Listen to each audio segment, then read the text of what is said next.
worship the Lord. Sige, tignan mo po yung partner mo. Sabihin mo, partner, Merry Christmas!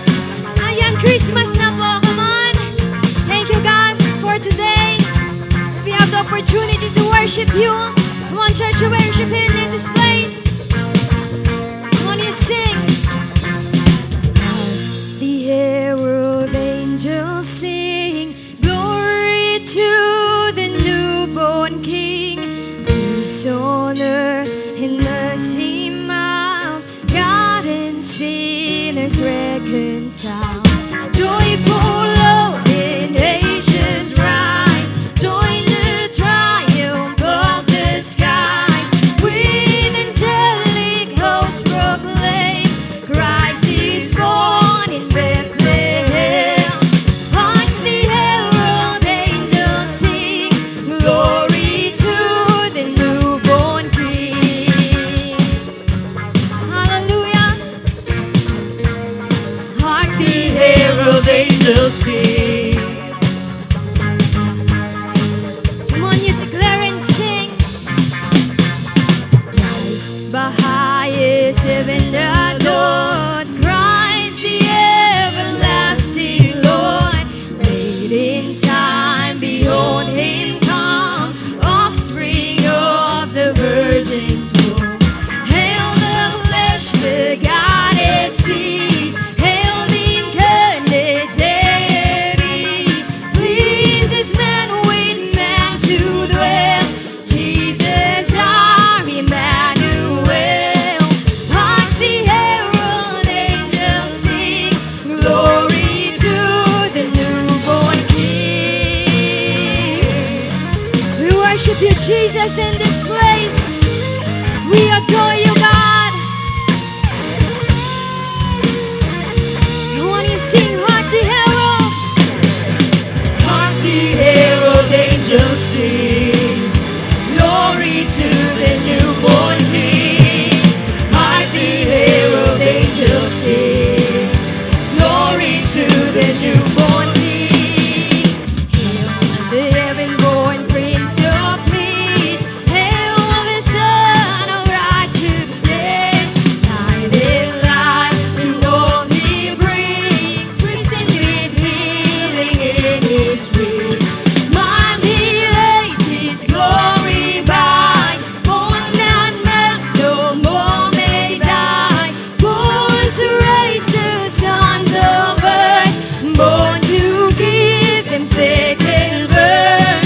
Hark the herald angels sing, glory to the newborn King. We'll continue to worship God in this place.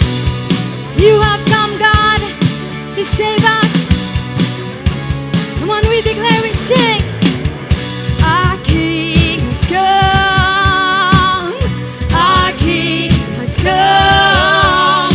Glory to the King, Emmanuel. God with us. Come on, you sing. Our King has come. Thank you, Jesus. Glory to you. Hallelujah. Thank you, Jesus. God with us. Our King has come. Our King has come. Glory to the King, Emmanuel. God with us. Our King has come. Our King has come. Glory to the King, Emmanuel. God with us. Our King has come. Our King has come. Glory to the King, Emmanuel. God with us. Our King has come. Come on, you sing. Glory to you, God. Emmanuel. God with us. One best cup offering for a living God. Thank you, Jesus. Hallelujah. and continue to be in the atmosphere of worship. You know, God is here and God is within us. He is the Emmanuel. Come on. Wherever you are, you're not excused not to worship Him. So you can just raise your hands to God, that Lord God. Feel the presence. You can just sing your own hymns of praises to Him.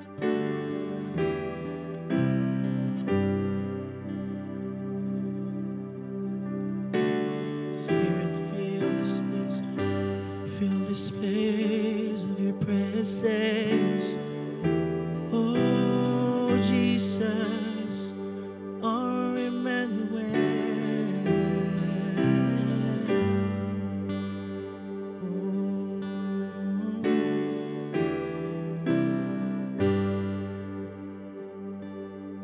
Go tell it on the mountain, the one that we've been waiting for, the King of our salvation, born on this day, our Savior Christ the Lord. Go tell it on the mountain, over the hills and everywhere, that we can be forgiven. The weight of all our sin He came to bear. Emmanuel, God with us. Emmanuel, King Jesus, the Savior of the world is born. Emmanuel, God with us. Emmanuel, King Jesus, the Savior of the world is born. Go tell it on the mountain, early in the manger lay, mercy sent from heaven. The angels filled the sky with highest praise. Emmanuel, God with us. Emmanuel, King Jesus, the Savior of the world is born. Emmanuel, God with us. Emmanuel, King Jesus, the Savior of the world is born. Oh, Emmanuel, Emmanuel, God with us. Emmanuel, King Jesus, the Savior of the world is born. Emmanuel, God with us. Emmanuel, King Jesus, the Savior of the world is born. Go tell it on the mountain, this baby born of virgin birth, the ruler of all nations, the glory of our God has come to earth. Emmanuel, God with us. Emmanuel, King Jesus, the Savior of the world is born. Emmanuel, God with us. Emmanuel, King Jesus, the Savior of the world is born. Emmanuel, Emmanuel, God with us. Emmanuel, King Jesus, the Savior of the world is born.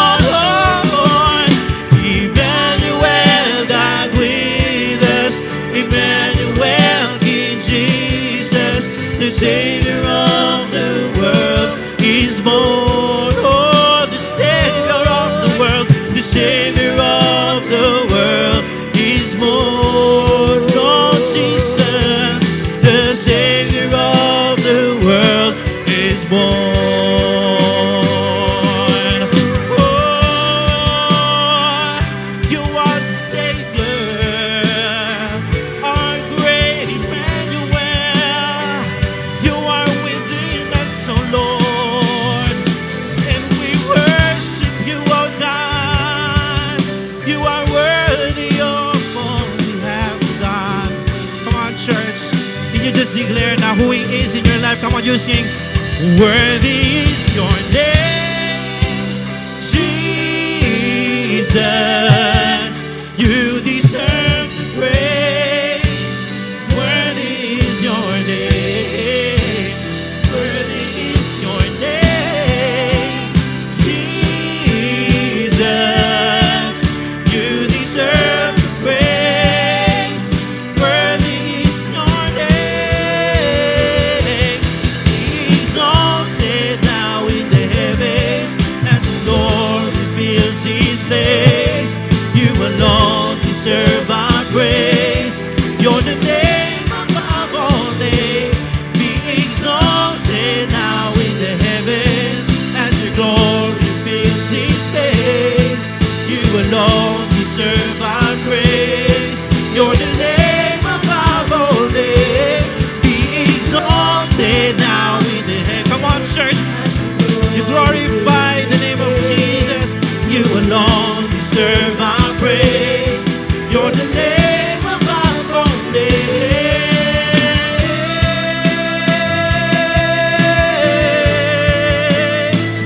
Oh, Jesus, you are worthy, oh Lord. Oh God. Oh, Jesus, we worship you. You are worthy, oh Lord. Come on, church, can you just declare now? You sing worthy. Worthy is your name, Jesus. You deserve the praise. Worthy is your name. Worthy is your name, Jesus. You deserve the praise. Worthy. For the last time, come on, you sing. Worthy is your name. Come on, church. You raise the name of Jesus, oh Lord. Worthy is your name. Worthy is your name, Jesus. You deserve the praise. Worthy is your name. Hallelujah. Truly your name is worthy, oh God. We thank you, Father God, for sending the Emmanuel who's now within us. We thank you. We thank you, hallelujah, to you, oh Lord God. And we thank you for this chance and opportunity for us to worship you with all these hearts, oh God. That's why today we will continue to worship you by hearing your word, oh God. We will continue to praise your name. Hallelujah. We thank you, Father. And we thank you, Jesus. And we thank you, Holy Spirit. In Jesus' mighty name. And everybody will say aloud, amen and amen.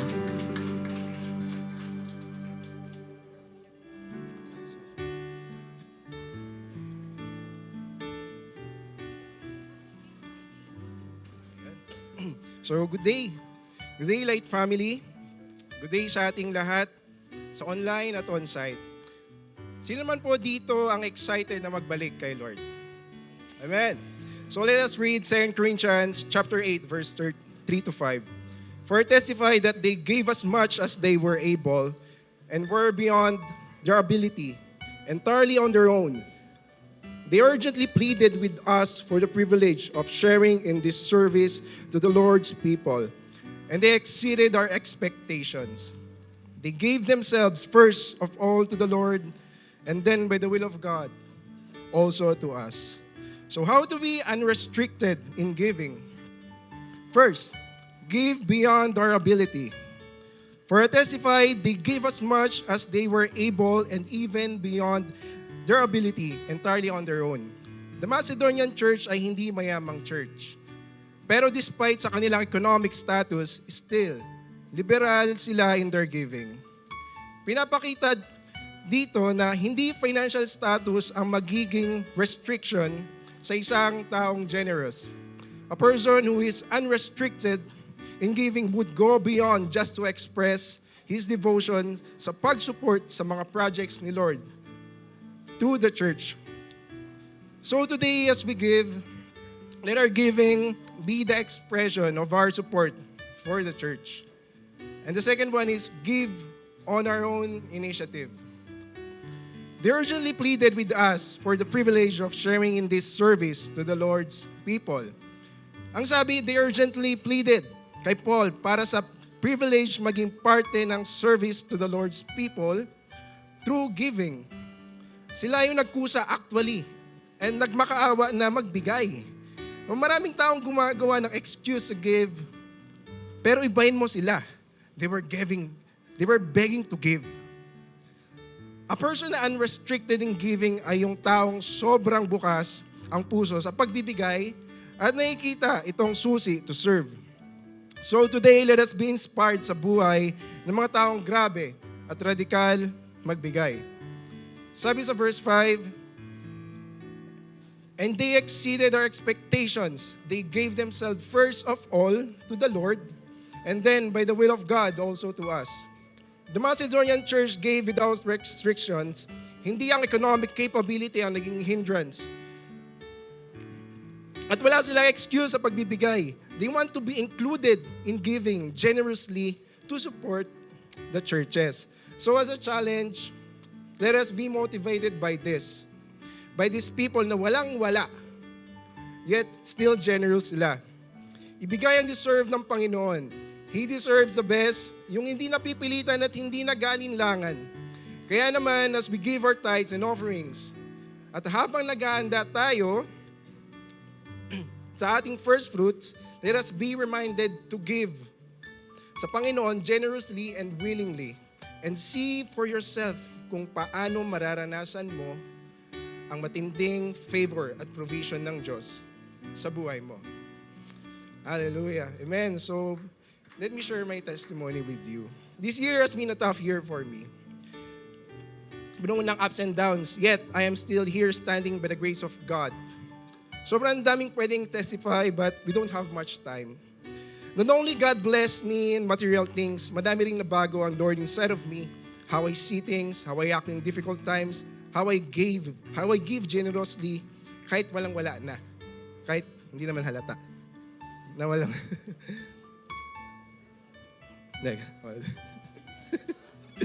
Okay. Ayan, I've learned to put more of my faith through giving in times na hindi okay ang lahat. So 2020, dumating yung pandemic. Sarado lahat ng negosyo, walang trabaho, walang income, may mga binentang gamit para makabili ng bills. And then year 2021, may tao nag-invest sa amin para magpatayo ng branch ng Willjoy Photography Studio, yung business namin. Sa Subic, second branch, wala kaming nilabas na pera. Lahat ng yun bigay ng Lord. Amen. Hanggang ngayon, nakatayo pa rin ang Willjoy at patuloy nag-grow at nag-expand. So nakilala rin ang family ko kay Lord. May mga napag-retreat at may nagpapatuloy na sa journey. And this year, God said yes again to my prayer. Pinakilala niya ako sa babaeng makasama ko sa mission and to achieve the purpose of our lives. And not only in material things, sige, palapanan natin si Lord. Not only in material things lang tayo niligtas ni Lord. Okay? But He also saved us from the eternal death of fire. And yun yung pinaka-importante sa ating testimony ngayon. So, before I end, let us pray. Tayo po ang lahat. Praise God. So let us pray, Lord, thank you again for this day, for this chance to give. Lord, we humble ourselves na walang-wala po talaga sa amin. Na lahat ng to ay sa'yo lamang, sa'yo lamang. Kaya Lord, please help us to give, to put more of our faith in you, also in giving, God. And Lord, maraming salamat. I-bless nyo nga po ang lahat na nandito. In Jesus' name, Amen. Amen. So let's give with a cheerful heart.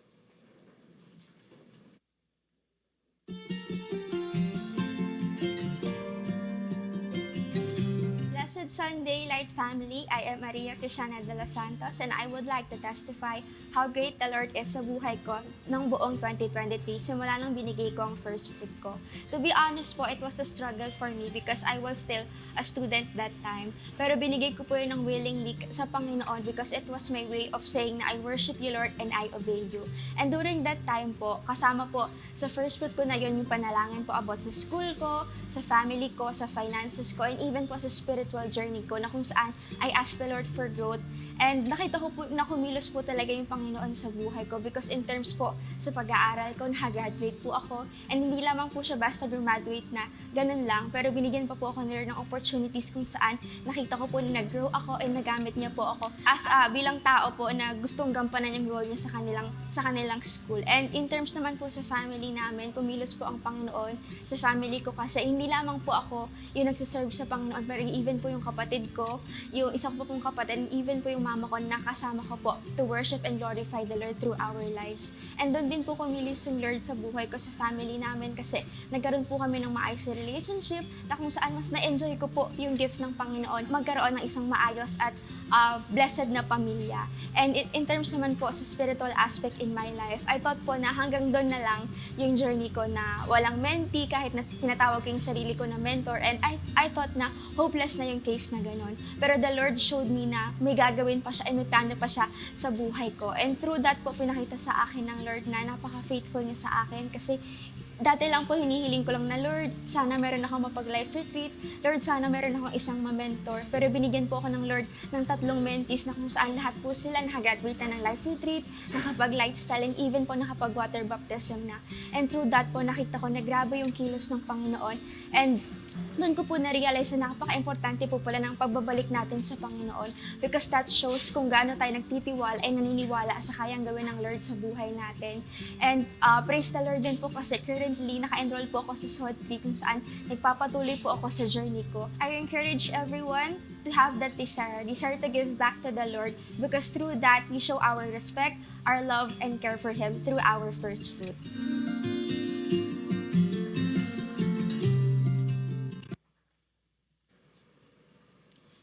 Thank you, Coach Arya, for giving our tithes, offering, and pledges. We can send them through our bank account, GCash number, or directly here at church. With that, Light family, let's give and give back with a cheerful heart. Hallelujah! A grateful and blessed Sunday, Light family. Masaya po kaming makita ang ngiti ng bawat isa and sama-sama pong i-share ang ligaya ng linggong ito. Kaya naman po, Light family, pwede ko po bang anyayahang tumayo ang bawat isa? Because to show our happiness sa presence ng isa't isa, we will proceed to our Light 60. Ayan, huwag natin palagpasin ang 60 seconds para iparamdam dyan sa katabi mo kung gaano ka-grateful na nandito siya. Ayan, pwede po bang sabihin natin sa katabi natin na masaya akong nandito ka? Ayan po, 60 seconds starts now. Pwede po tayong mag-take ng pictures, makipag-handshake, fist bumps, or simpleng ngitaan lang po natin ang bawat isa. Pwede rin po natin silang kamustahin, even yung mga hindi po natin kakilala. Ayan po, sulitin po natin ang 60 segundo. Ayan, sige, ikot po tayo. Ayan, for our online viewers naman po, online friends, you can comment down po your thoughts. Ayan po, pwede po kayong bumati dyan, pwede po kayong mag-mention ng inyong classmates, friends, or family po na gusto nyo pong makanood or ma-extend ang blessings ni Lord for this Sunday. Ayan po, it's good to see ang bawat isa na natutuwa. Ayan, we have 10 seconds left.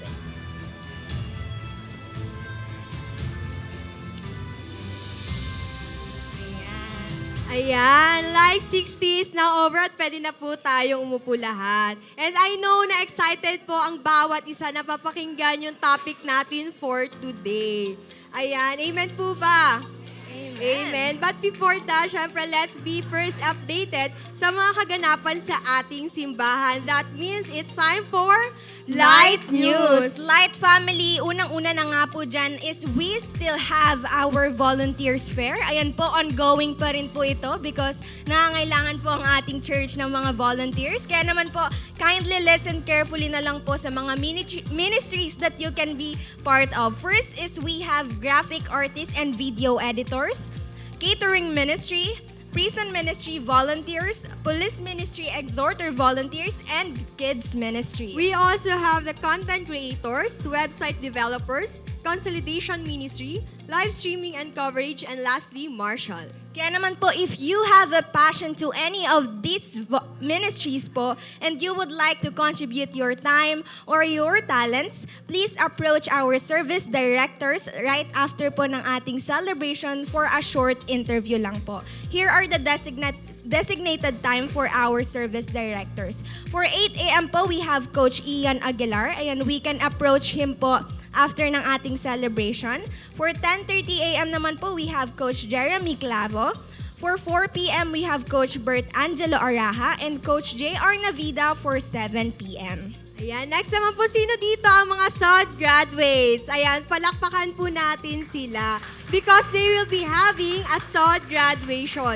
This coming December 22 na po ito, Friday, 7 p.m. here at Light Church. Ayan po, pwede po bang palakpakan po natin sila ulit? Ayan. And for the next day naman po, we will be having our Light Church online caroling, seeking and worshiping the King. This will be on December 23, 2023, Saturday, 6 to 7 p.m. via Facebook Live. To be followed by Volunteers Night. Ayan, palakpakan ulit natin si Lord sa buhay ng bawat isa. Alam ko at ramdam ko ang excitement ng bawat isa dahil ito po ang year-end appreciation for our light volunteers. This will be on December 23 po. After ng caroling, 7 p.m. onwards here at Light Church. Ayan, and now po, para naman sa mga excited sa darating na Pasko at bagong taon, ayan, meron po bang excited dito? I know, excited na ang bawat isa. Amen po ba? We would like to remind everyone po ulit sa changes ng ating time slots on on 3rd and 4th Sunday of this month. Our original time slot will be moved to 8 a.m., 10:30 a.m., and 4 p.m. Ayan, again, the change of time slot will be on December 24 and December 31. And last announcement naman po, reminder that our restart is still available po for only 85 pesos. Maaari po tayong mag-avail sa ating ushering table after po ng ating celebration.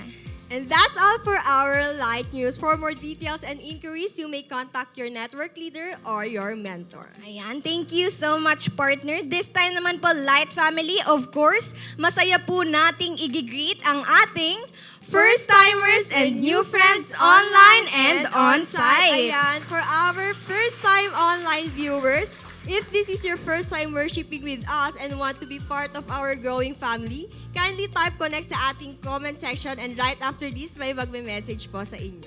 Yes, and of course, we also have first-time visitors. And meron po bang first-timer ngayon dito? Pwede po pang pakitaas yung kamay, saglit lang po.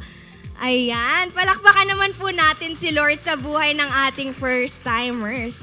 We are glad na nandito po kayo ngayon and we would like to extend a very warm welcome to everyone. Kaya naman po, reminder po sa ating first-timers that right after po ng ating celebration ay may kakausap po sa inyong consolidation team sa ating consolidation area. Saglit lang po ito, that's why huwag po tayong aalis agad-agad. Again, to all our new friends and first-timers, mapa-team on-site or team online ka man, Welcome to Light Family! And now, I know very familiar na po ang gagawin natin.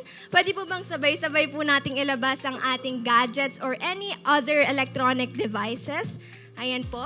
And then, sabay-sabay po natin itong i-silent. Or if possible po, itago na lang po natin ito sa ating bag for us to be more focused, hindi po tayo ma-distract para sa ating Word of God for today. Let's also prepare our Bible, pens, and notebooks para sa mga iti-take downloads na word ni Lord na mapapakinggan natin for today. Kaya naman, excited na po ba ang bawat isa? Kaya naman kung excited na po ang lahat, then let us prepare our hearts and our minds as we give our all-out attention because to deliver the Word of God, let us all welcome Pastor Alvin Madronio. Good morning! Pwede ba natin palakpakan si Lord? Come on! Sabi mo sa katabi mo, good morning, partner. Yan, okay. So, sa pag-i-start po natin, no, anuin ko lang po yung announcement natin. Na next week po, ang service natin ay 8 a.m. So, ganito, 10:30 and 2 p.m. po, okay. Sabi, 2 p.m. Okay, so hanggang December 31 po, ganyan po yung service natin. Baka pumunta kayo ng hapon dito, wala po kayong madatnan. Kala nyo rapture na, di ba? Tagalait ako, hindi ba ako nabago ng Panginoon?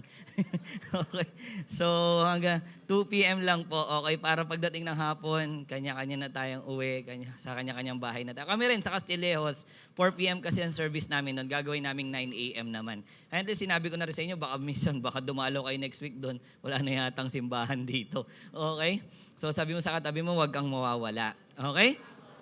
Amen. Excited po ba tayo? Pwede ba yung the best sa palakpak para kay Lord? Amen. At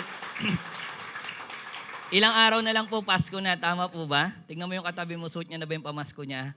Okay, di ba may mga ganun, di ba? Nung kabataan natin, mga kabataan talaga, no? Okay, di ba namimili pa tayo ng pamasko natin? Tama ba? Susutin mo to sa Pasko. Ako lang yata yung ganun. Okay, si ate ko kasi bumibili ng damit ko. Okay, so may mga nakabili na ba ng regalo po sa atin? Yan, okay? So may mga bibili ng regalo. Siyempre, may mga makaka-receive din ng regalo. Sabi mo sa katabi mo, sana all. Okay? And kaya aagahan natin ang simba natin kasi syempre may mga magluluto pa yan. Tama ba? Di ba? May mga busy, may mga magluluto. Tapos meron din kakain lang. Tingnan mo yung katabi mo. Okay? Di ba? May mga ganon. Kakain lang. Okay? So, syempre may magluluto, may mga kakain. At ang sarap sa pakiramdam na nasabay-sabay kayong kakain. Or maybe may handa kayo. Amen po ba? Amen. Pero alam niyo po, ang pinakamasarap na pakiramdam sa Christmas ay yung wala kang kagalit. Yes. Amen ba? Yung wala kang kagalit, kundi lahat na patawad mo at na-reconcile talaga kayo. Amen po ba? Amen? So, ang hirap naman kasi nun, di ba, syempre, madalas kapag Christmas, family reunion niya, di ba, nagkikita-kita kayo, di ba, tapos may kagalit ka, ewan ko kung may gana ka kumain. Siguro yung iba sa atin walang pakialam kahit may kagalit, may gana pa rin kumain. Tama po ba? Okay. Pero mas maganda pa rin talaga na re-reconcile tayo. Amen po ba? Di ba? Kaya nawa sa pagdating po ng Pasko, okay? So, matuto tayo magpatawad. Amen sa mga nakasakitan natin. Amen po ba? Amen. Sabi mo sa katabi mo, pinapatawad na kita. Okay? Nanghingi ng Pasko, sabi mo, patawad. Okay? So, wag na natin gayahin yung mga nasa showbiz na hindi na na-reconcile yung relationship nila. Sabi mo, tama tayo, matuto tayo magpatawad, pero wag na natin gayahin sa showbiz yung mga hindi na na-reconcile yung relationship nila. Alam niyo po ba yun, yung mga bagong chismis ngayon sa showbiz? Tama po ba? Bigyan ko po kayo ng example. Ito, tingnan niyo po yung picture na to. Bago po yan, di ba? Si Gabby at saka si Sharon. Pag may tumili na medyo may age, sila umabot doon. Okay? Alam nyo na, okay? Di ba si Gabby at saka si Sharon? Ay ito, kilala nyo ba to? Naabutan nyo ba tong picture na to? Ayan. Ayan, hindi nila alam yan. Okay? Si Aiza, saka si Spencer. Panahon yata ng ate ko to. Okay? So, hindi nyo na naabutan yan, no? So, ito, bago lang talaga to. Kagabi ko lang to nalaman. Pinahabol ko nga lang sa PowerPoint to. Ayan po, nakalagay po dyan. Yan. Okay, di ba? Sabi ni Chris Aquino, break na tayo. Sabi niya, yup. Ganon. Ganon. Grabe. Nagets nyo yun? Nagets nyo? Yup. Ayan, ganon. Yun, kaya nagiwalay na sila. Ganon. Okay, yung pala may nagtatanong lang ng apelido ni James Yap. Okay, tapos sabi niya, Yap. Tapos nag-break na sila. Yun talaga yung issue dyan eh. Di, magaling lang ako gumawa ang issue. Okay. Next po, sabi dito, okay, pang-apat naman, ito, syempre ito, alam natin yan. Tama po ba? Yan. Alam nyo bakit sila nag-break? Si James Reid po kasi hindi na siya naging red, naging rainbow na siya. Nag-guess yun, yung iba hindi nag-guess. Pasensya na po, medyo, may mabilis, may mabagal, may tama-tama lang. Okay? Tama po ba? Okay? Pero sabi naman daw nila, ito daw huling couple na to, sabi nila, ay nare-reconcile daw tong huling couple. Sige, palagay nga ako ng picture. Yan. Di ba? So, parang kinikilig yata yung iba dito. Yeah! Ma-reconcile na nila kahit yung kapatid ko mag-away kami. Mga gano'n. Okay, ito daw na-reconcile na daw. May mga rumors daw na okay naman na daw sila. Tama ba? Tama, parang updated kayo ah. Nag-devotion na ba kayo? Sa Katniel, talagang devoted kayo ah. Okay? So, pero gusto ko po sabihin, rumors pa lang po yung mga yon. Okay? Tama po ba? Pero itong pag-uusapan natin sa ating third part ng ating series na Messiah, okay, hindi ito rumors. Okay, kundi ito ay matagal ng balita at matagal ng tinupad ng Panginoon. Alam niyo kung bakit? Tanungin niyo ako bakit? Makaranas lang na ma-reconcile ang tao sa Diyos. Amen? Pwede ba natin palakpakan si Lord? So para maintindihan natin, tatayo po tayong lahat. Okay, buksan po natin ang ating Bible in the book of Matthew. Okay, chapter 1, verse 23. Okay, sige po. Ayan, basahin po natin. 1, 2, 3, go.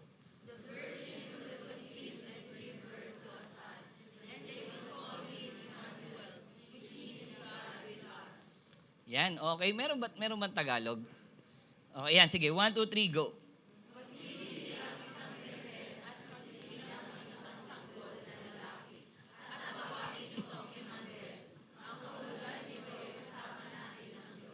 Amen, amen. So let's pray, manalangin po tayo.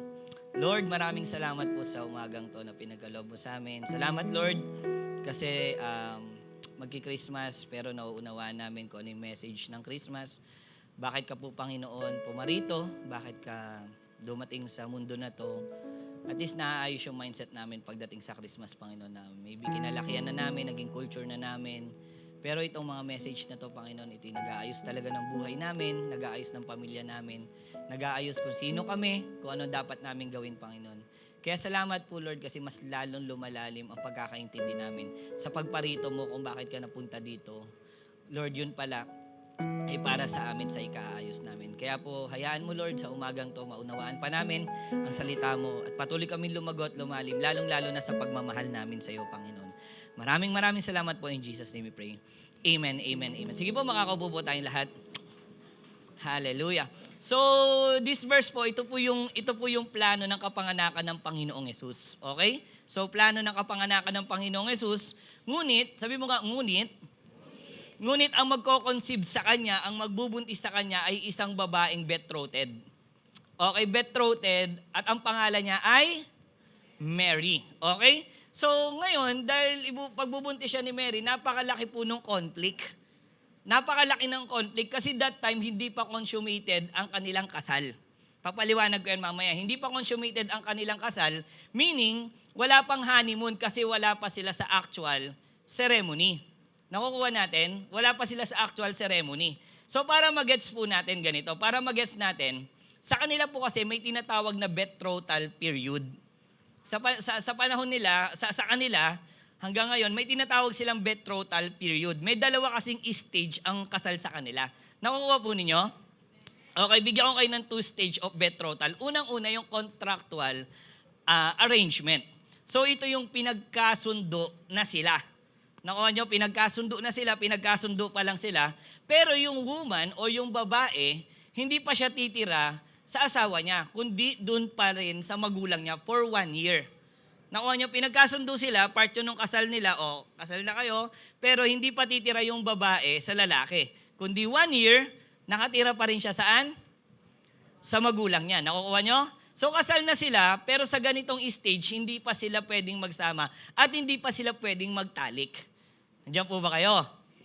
Amen. Okay, at nakukuha natin. So ayan ang unang stage ng kasal sa kanila. So ano yung unang-una? Contractual arrangement. Pangalawa is formal arrangement. So after 1 year, dito na gagawin yung formal arrangement. Nakalipas na yung 1 taon. Okay? Dito na gagawin. Dito na sila ikakasal. Susuot na ng babae at lalaki yung pangkasal nila na damit. Okay? So, at susunduin na siya ng lalaki. Ang gagawin ng lalaki, susunduin ng lalaki yung babae sa bahay nila. Nakukuha ninyo sa tahanan nila. At ngayon, ang gagawin, pagkasundo dun sa bahay, ipaparada niya yung asawa niya. Ganun po talaga sa kanila. Ipaparada niya yon. Okay, talagang, kunyari, ang bahay ninyo sa Kabalan. 'Di ba?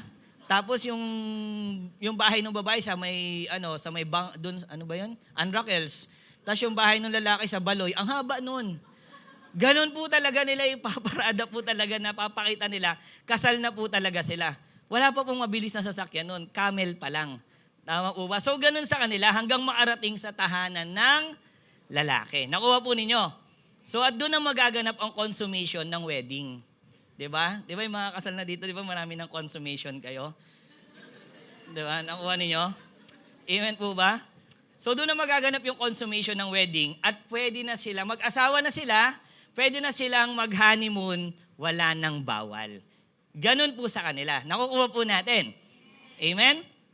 So ngayon, kaso si Mary ay nabuntis nang wala pang consummation. Grabe, consummation talaga to. Tama po ba?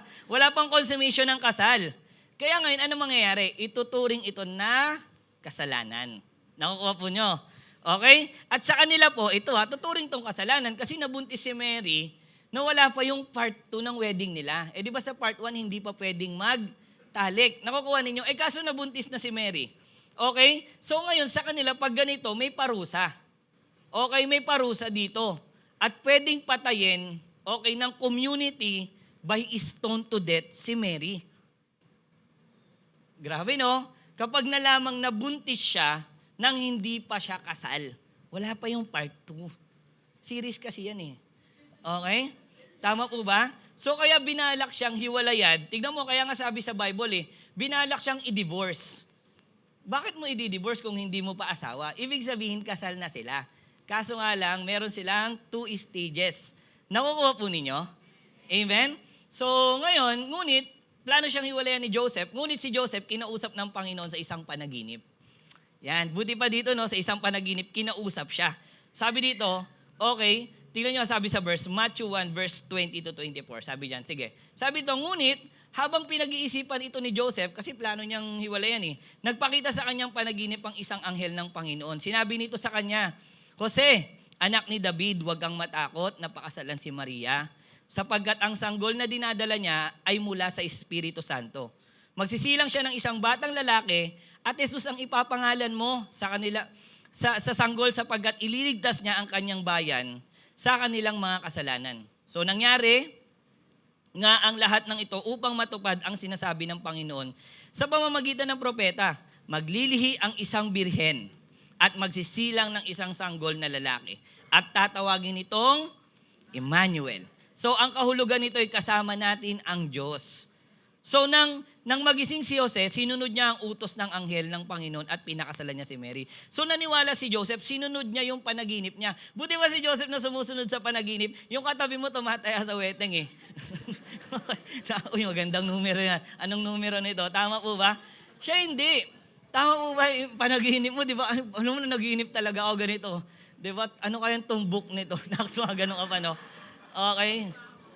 Amen po ba? O, di ba? Amen pa rin kayo. Tumataya pa rin yata kayo. Okay? So ngayon, nung napanaginipan niya, naniwala siya sa panaginip niya, kaya pinakasalan niya si Mary. Okay? So, and yung sinabi ng angel kay Joseph, ito yung panaginip niya, isa po kasi ito, ang tawag po natin dyan, Messianic prophecy. Okay, Messianic prophecy in the book of Isaiah. Dito talaga nanggaling yon. Messianic prophecy in the book of Isaiah chapter 7 verse 14. Sabi niya, therefore, sabi niya, the Lord Himself will give you a sign. So the virgin will conceive and give birth to a son and will call him Emmanuel. So dahil naintindihan ni Joseph na ang ipapanganak ni Mary ay ang Messiah, na magbibigay ng reconciliation, also ng salvation sa mankind. Kaya ang ginawa ni Joseph, pinakasalan niya si Mary. Amen po ba? So, pero ito kahit pinakasalan niya po si Mary, hindi niya ito agad sinipingan. Okay, inalagaan niya si Mary hanggang mapanganak ang ating Panginoong Jesus na magbibigay ng salvation, also reconciliation sa atin. Pwede ba natin palakpakan ng Panginoon? Amen? Hallelujah. So ngayon sa ating series entitled, anong series po natin? Messiah. Okay? So pinag-uusapan natin kung sino ba talaga ang puso ng Pasko. Okay? Tatanungin yung katabi mo, sino ba puso ng Pasko mo? Okay? So ang puso ng Pasko, walang iba kundi ang ating Panginoon. Amen? Panginoong Jesus. At kung ano-ano ang message na dulot ng kanyang pagdating. Siyempre yun ang pinaka-puso ng Pasko. Ang pagpunta niya dito, may iba't ibang message yan. Di ba? Unang-una nga, unang message is the message of revival. Tama po ba? Pangalawa na nakaraan lang is the message of restoration. Okay? And ngayon naman pag-usapan natin is the message of reconciliation. Amen? Sige, palakpakan natin si Lord. Amen? Blessed na blessed tayo, tama po ba? Pero alam nyo, abang pag binabasa ko ito, kung tutuusin, yung dalawa nabulabog yung buhay eh. Tama po ba? Nabulabog yung buhay ng magkasintahang si Mary at si Joseph dahil lang sa great news na ito. Okay? So may plano sila, pero may mas magandang plano si Lord.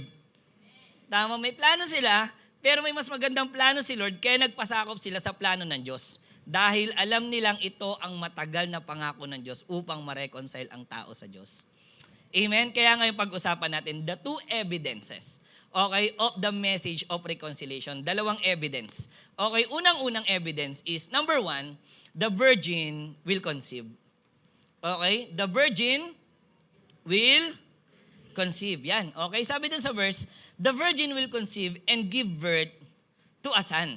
Okay, alam niyo po, ang word na virgin po, pagdating po sa Old Testament, okay, in Hebrew is Alma, okay, and Betula.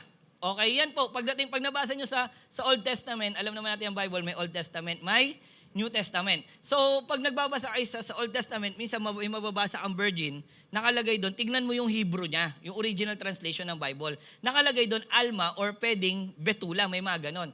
But in the book of Isaiah, nung prinapisa ito, sa book of Isaiah chapter 7 verse 14, the word virgin na ginamit doon is Alma. Okay, Alma yung ginamit. Bakit Alma? Kasi ganito, Alma because sometimes Betula is used for a married woman who is not a virgin. Minsan nagagamit kasi si Betula. Nakukuha ninyo? Okay, kaya Alma yung ginamit. Kasi pag Alma talaga, virgin talaga yon. So ngayon, sa book of Isaiah, okay, ang sign na kung paano darating ang Messiah ay true sa isang virgin na babae na magbubuntis. Sinabi sa Isaiah, darating ang Messiah pero sa isang babaeng birhen. So ngayon natupad yun. Dahil sakto. Sabi mo nga sakto. Sakto kasi ang magbubuntis ay isang babaeng magpapakasal pa lang. Ibig sabihin, okay, ang process ng pagbubuntis niya ay hindi sa pamamagitan ng consummation ng kasal. Or ibig sabihin, wala pang pagtatalik. Okay po ba? Dahil si Mary ay mananatili siyang berhen. Okay? So wala pa sa pagtatalik. Dahil si Mary ay mananatiling berhen kahit nabuntis siya. Dahil, sabi mo nga, dahil ang pagbubuntis niya ay miraculous conception na nangyayari sa kapangyarihan ng banal na spirito. Tama nga. Tama yung sign. Di ba? Virgin nga talaga yung magko-conceive. Nakukuha ninyo? Kasi ikakasal pa lang siya.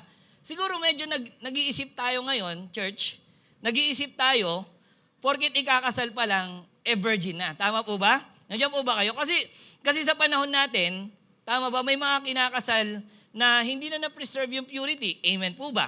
Nandiyan po ba kayo? O hindi na na-preserve yung virginity? Excuse lang po real talk lang po tayo. Nandiyan po ba kayo? Okay, hindi na na-preserve yung virginity. Physically, yung virginity hindi niya na na-preserve. Or yung bago kasal, nagawa na nila yung premarital or immorality. Nandiyan po ba kayo? Pero, sabi mo nga, ito sa culture kasi natin ganyan. Pero sa panahon nila, napaka-sacred ng virginity. Kaya conflict sa kanila yon. Nakukuha po ninyo? Amen. Pero hindi ko naman din sinasabi na, okay, normal na pala sa atin eh. Okay na. Hindi po, syempre mali pa din. Amen ba? Nandiyan ba kayo? Okay, mamaya kasi, okay naman pala sa panahon lang nila, sa atin hindi naman. Syempre kahit sa atin, mali pa din. Amen? Nandiyan ba kayo?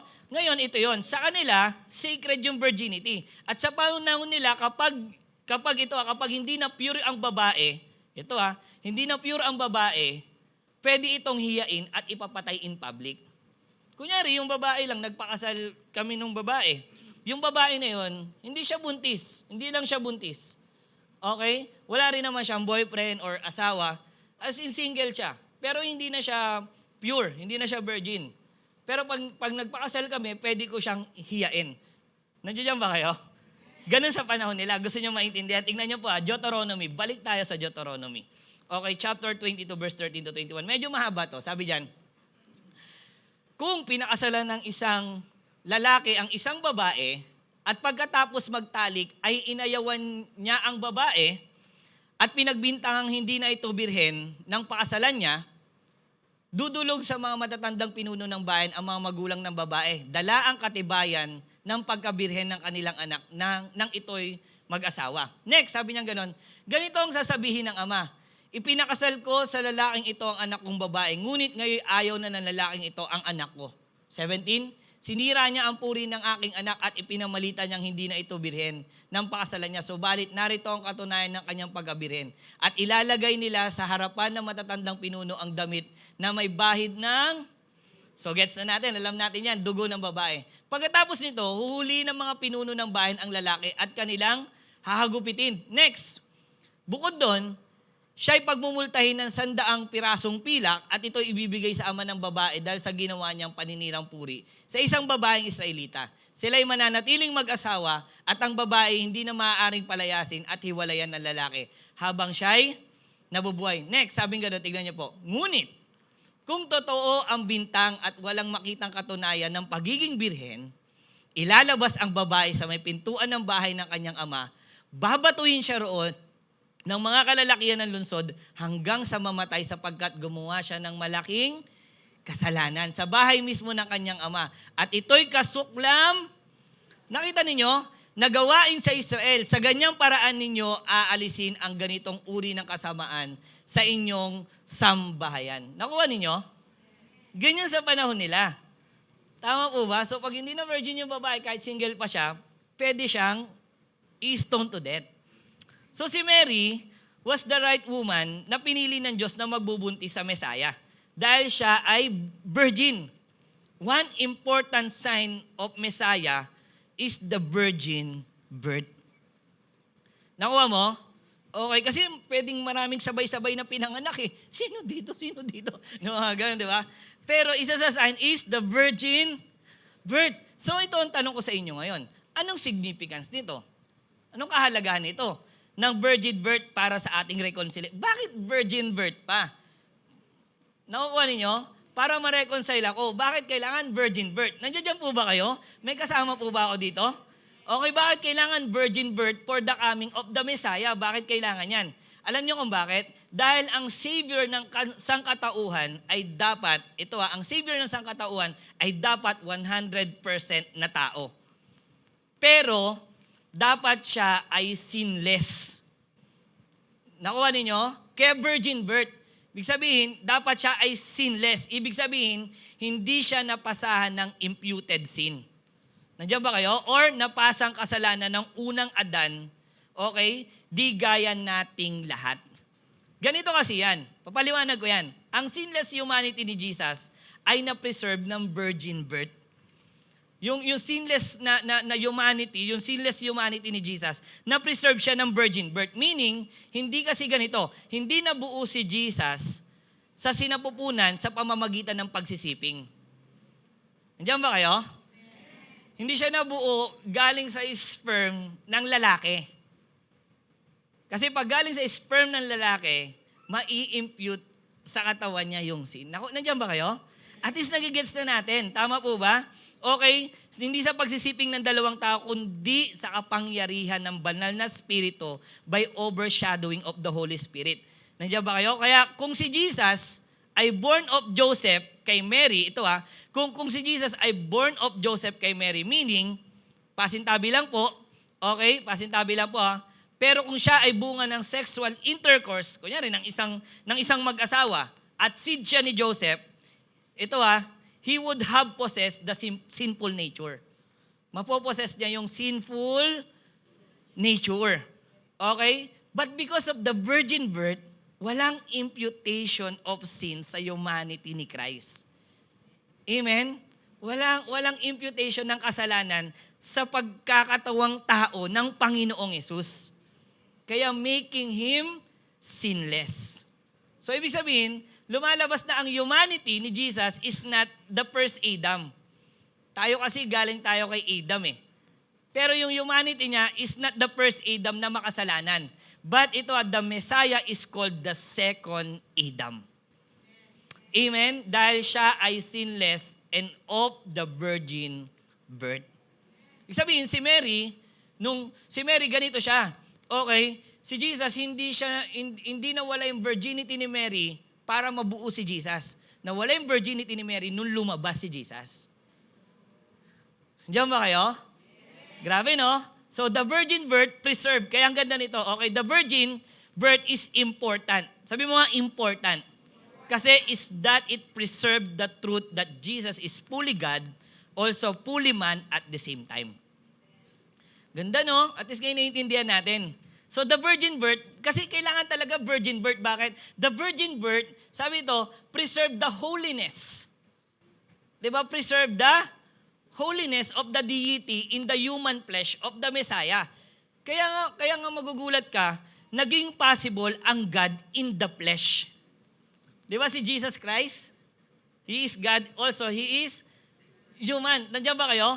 Kaya possible yon. Ngayon, tanong ko sa bawat isa sa atin. Gising pa po ba kayo? O yun, ganda. Okay? Tanong ko sa bawat isa sa atin. Bakit kailangan ma-preserve ang sinlessness ng Messiah? Bakit kailangan ma-preserve ang sinlessness ng Messiah? Okay? Kasi ganito yun. Kaya kailangan ma-preserve dahil kung siya ay nagkasala, kung nagkasala ang Messiah, at meron siyang sinful nature, kung nanggaling siya sa seed ng lalaki, okay, meron siyang sinful nature, kung nanggaling siya dun okay, o kaya nagkasala siya, hindi rin siya qualified na mamatay para sa atin. Amen ba? Kaya kailangan virgin birth. Amen? Hindi siya qualify para isanctify tayong lahat. Amen? So there won't be any justification of our sin. Kaya nga dahil si Jesus Christ ay virgin birth, possible talaga ang reconciliation. Amen? Pwede ba natin palakpakan si Lord? Grabe, no? Pero ngayon, pero dahil sinless ang humanity ni Christ, na siyang nag-alay ng buhay upang bayaran ang ating kasalanan, kapalit natin, so ang kanyang kamatayan sa krus at dugo na naging satisfactory payment, karapat dapat ang kanyang binayad para tayo ay mapatawad. Amen? Dahil sinless ang humanity ni Christ. Kaya dahil dito, so sabihin sa inyo, make reconciliation. Amen? May reconciliation between God and man sa pamamagitan ng Panginoong Jesus. So yung relationship na sinira ng kasalanan, naayos pagdating ni Christ. Di ba yung dumating na Christ? Christmas. Kaya yung Christmas, natandaan nyo, reconciliation. Amen? Sa pagdating ni Christ. So yung relasyon na sinira, inayos sa pagdating ni Christ. Born of the virgin birth. Sinless humanity. Kaya meron talagang reconciliation. Kaya gusto ko sabihin sa inyo lahat, tingin po kayo sa akin. Kaya kung akala natin, sa kamatayan lang ang matinding plinano ng Diyos, nagkakamali po tayo. Kasi even sa kapanganakan pa lang, matindi na din ang execution ng Panginoong Yesus. Ma-reconcile lang ang tao. Amen? Grabe, no? Even sa kapanganakan pa lang, plinano na pala na matindi. Tama? Kaya nga gusto ko sabihin sa inyo, malapit na ang Christmas. Alam niyo yun, di ba? Alam niyo po ba? Di ba? Dati alam niyo, ilang days na lang, di ba? Ganun, di ba? Malapit na ang Christmas. So ang tao, para maging masaya sa Pasko, marami tayong ginagawang dahilan. Tama po ba? Marami tayong plano. Amen. May mga mag-Christmas party, may mga reunion na mangyayari, may mga bibili ng regalo. Tama po ba? Amen? Okay? So ibig sabihin, marami tayong dahilan para sumaya sa Pasko. Ang tao kailangan ng maraming dahilan para sumaya sa... Unang-unang dahilan ng tao, alam nyo kung ano, yung bonus. Kunyari pa kayo eh. Kaya nyo magsaya sa Pasko na wala kayong bonus? Di ba?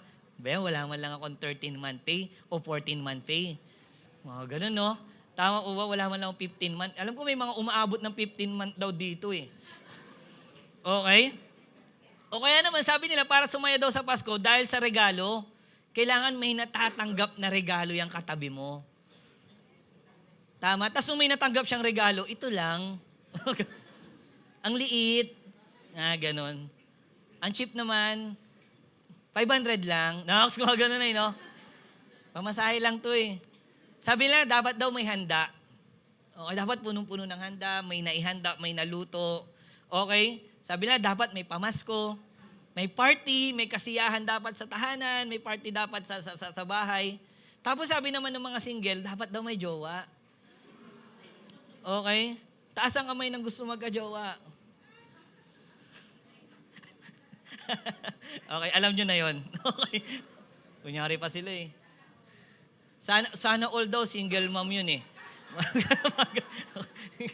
Okay? So, alam nyo po, kung yan lang ang dahilan para maging masaya tayo sa Pasko, gusto ko po sabihin sa inyo, napakababaw po natin. Tandaan natin, nagse-celebrate tayo ng Christmas dahil pinanganak ang Panginoon. Amen? Nagse-celebrate tayo ng Christmas para makaranas tayo ng reconciliation sa Diyos. Sana yun yung dahilan. So kung walang Jesus Christ na pinanganak na sinless, wala tayong pag-asa na maayos at mabalik sa Diyos. Buti na lang pinanganak si Lord. Hindi pala dahil sa handa. Buti na lang pinanganak si Lord. Kaya lahat ng pinagkakabala natin sa buhay ay walang saysay. Amen, kung hindi dahil kay Jesus. There's no point ng Christmas kung walang reconciliation sa Diyos. Ganda nga, dami mong ang bago. Hindi naman kayo okay ni Lord. Tama ba? Dahil lahat tayo ay kaaway pa rin ng Diyos at papuntang impyerno kung hindi tayo okay kay Lord. Grabe no? Kaya kapatid, sana sa mga araw na susunod, prioritize your relationship kay God. Amen? Prioritize mo yung relationship mo kay Lord. Matindi ang pagpaplanong ginawa ng Diyos para ma-reconcile tayo. Hindi, tama po ba? Para ma-reconcile tayo, kaya huwag kang papayag ngayon na malayo pa rin ang relationship mo kay Lord. Amen? So, kaya nga ito lang tanong ko sa inyo. Naranasan nyo na bang umaten ng birthday ng taong kaaway nyo? Yung kaaway mo siya pero umaten ka? Hindi nun, no? Ha? Hi, friend. Mga ganun na. Okay, umaten ka na ba ng birthday ng kaaway mo? O ito, kaya mo bang mag-happy birthday o tumanggap ng happy birthday sa taong nakagalit mo tas wala man lang sorry? Yung galit ka sa kanya, pero na, happy birthday, gumagano siya sa'yo, kaya mo ba tanggapin yon?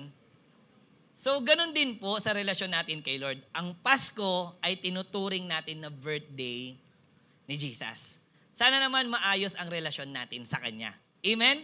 Ang hirap naman kasi, okay ka nga sa ibang tao, pero yung mismong Messiah na may birthday sa Pasko, hindi naman kayo okay. Tama? Hindi, wala, yung mag-birthday, wala kayong reconciliation. Alam niyo kung bakit? Kasi wala kang devotion. Walang prayer life. Okay, at may kasalanan na hindi nako-confess. Grabe, no? Pero Merry Christmas.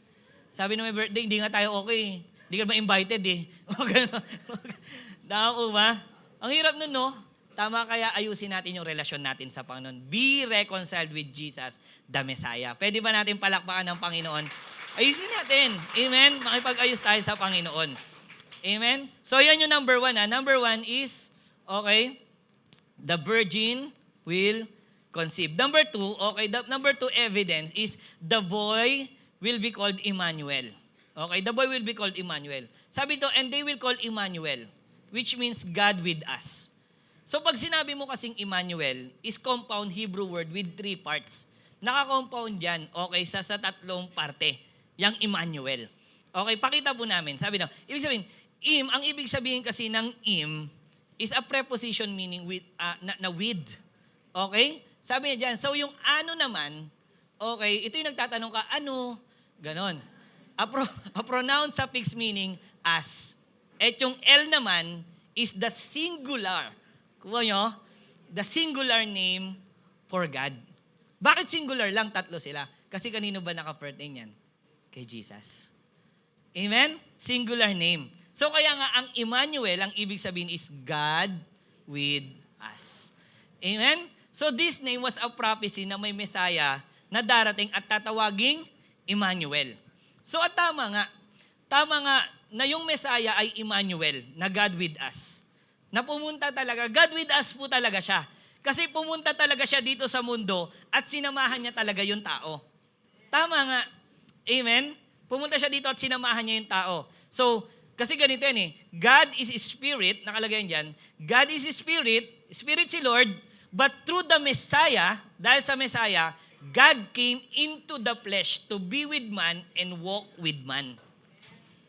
Amen? Pumunta siya dito. Kaya ito yung point ng sinasabi ni John. John the Apostle. Sabi ni John the Apostle, sabi niya dito, John chapter 1 verse 1, sabi niya, di ba? In the beginning. Okay? In the beginning, eternal. Sabi niya, was the Word, and the Word was with God, and the Word was God. Okay? And next, sabi niya ganito, ganyan yung word daw na God, sabi dito, the Word became, tingnan nyo, biglang became flesh na, ibig sabihin, nakasama ng tao. Sabi dito, He's dwelling among us. We have seen His glory. Nakita daw nila dyan. The glory of one and only Son who came from the Father full of grace and truth. Amen? Kaya tama nga yung Emmanuel na pinaprophesy, totoong God with us. Amen? Pwede ba natin palakpakan si Lord? Amen? At ang Greek translation po, yung Greek translation ng word na the Word became flesh. Sabi mo nga, became flesh. Sabi dyan, the Word became flesh and made His dwelling among us. Ang pinaka-Greek translation po niyan ay may kinalaman sa Greek word na iskenoo. Di ba? Pag nainis ka, iskenoo naman. Ganun ka na lang palagi, di ba? Yung mga nanay dito. Na ang ibig sabihin, okay, yung skin ng noo mo, yun, pwede yun.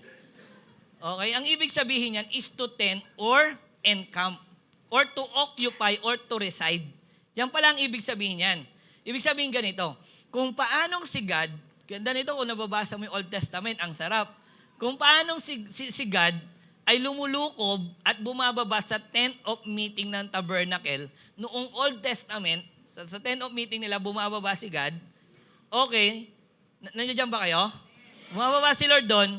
Ito rin yung idea na ginawa ng Diyos when God the Son came into the flesh. Nung nagkatawang tao at nakasama ang tao. Yan din yun. Okay? So kung nung Old Testament, lumulukob pa lang ang Panginoon, sa New Testament, nagkatawang tao na ang Panginoon. Amen? Dahil dito, napulfill ang prophecy at dahil dito naging possible talaga ang salvation ng tao. Amen? Sabi niya, ang bira, na-prophesy pa lang in Isaiah. Pero ang bira, in the book of John, nakita natin, si Jesus Christ, nagkatawang tao na. Amen? Kaya possible talaga ang salvation sa tao. Kaya alam niyo po, tanong ko lang alam niyo po anong pinakamalaking mensahe ng pagbaba ng Panginoong Hesus? Anong pinakamalaking mensahe ng pagbaba ng Panginoong Hesus dito? Listen, church. Ang pinakamalaking mensahe na sa kabila ng kasalanan, disobedience, at rebellion ng tao sa Diyos, ang Diyos pa mismo ang gumawa ng biggest move para lang ilapit ang sarili niya sa atin to reconcile our relationship. Siya pa yung gumawa ng pinakamalaki. Hindi na kaya ng tao. Sabi niya, Isaiah, prophecy mo. Prophecy sa Isaiah. Pagdating na Isaiah, pinaprophecy niya. Tapos nag-wait pa sila. Tapos yung prophecy na yung bumaba si Jesus para ma-reconcile talaga tayo. Biggest move. Sabi mo, biggest move. Grabe no, talagang biggest move. Bakit? Biruin mo tayo na nanakit sa Diyos, pero ang Diyos pa ang lumapit sa atin para ma-reconcile tayo. Pambihirang pag-ibig. Amen? Grabe no, ganyan tayo kamahal ng Panginoon. Amen?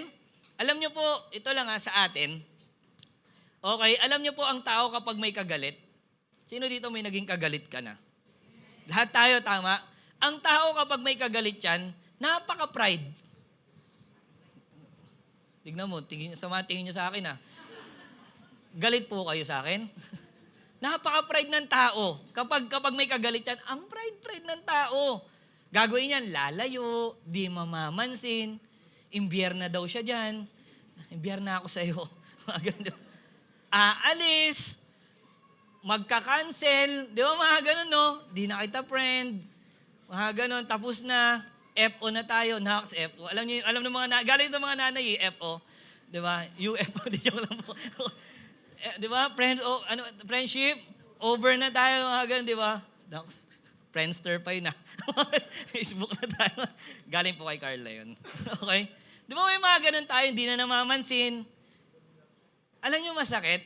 Ginagawa natin yan sa kagalit natin. Ang masakit, ginagawa din natin kay Lord. Kapag alam natin minsan, kapag alam natin may pagkukulang tayo o nagkakasala tayo kay Lord, minsan tayo pa yung nahihiyang lumapit Nagiging ma-pride pa tayo, tas layo tayo ng layo kay Lord. Tama ba? Layo pa tayo ng layo sa Panginoon. Pero alam mo si Lord, nilapit niya ang sarili niya sa atin. God with us. Grabe, no? So, paano ginawa ng Panginoong Hesus yan? Tandaan nyo, ginawa ng Panginoong Hesus yan. Siya ay Diyos, Panginoon at Hari, na siyang dapat ay may karapatang maging prideful. Tama? Siya ang may karapatang maging prideful dahil pinakamataas siya. Pero nagawa niyang magpakumbaba by taking the humble nature of being man at namatay siya para sa atin, sa mga taong nanakit sa Kanya. Amen? Ganon tayo kamahal ni Lord. God with us. Ganito ka-importante at kaseryoso si Lord sa reconciliation natin. Amen? Sarap, no? Ganyan ka-importante, ma-reconcile lang tayo. Amen? Sa Panginoon. So, ginawa niya, buhay niya ang binigay niya para lang mahil ang relasyon na nasira.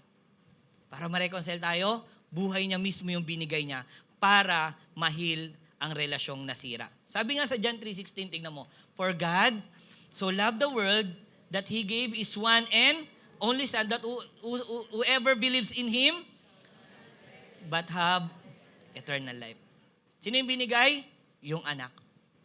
Amen? Dahil sa pambihirang pag-ibig na ito, sino man ang manampalataya sa anak? Sino man ang manampalataya sa anak kay Jesus ay hindi mapahamak kundi magkaroon ng buhay na walang hanggan. Reconcile talaga. Amen? Kaya nga tingnan nyo, Colossians 1:20. Anak, di ba? Ulitin ko, tingnan nyo. Dahil sa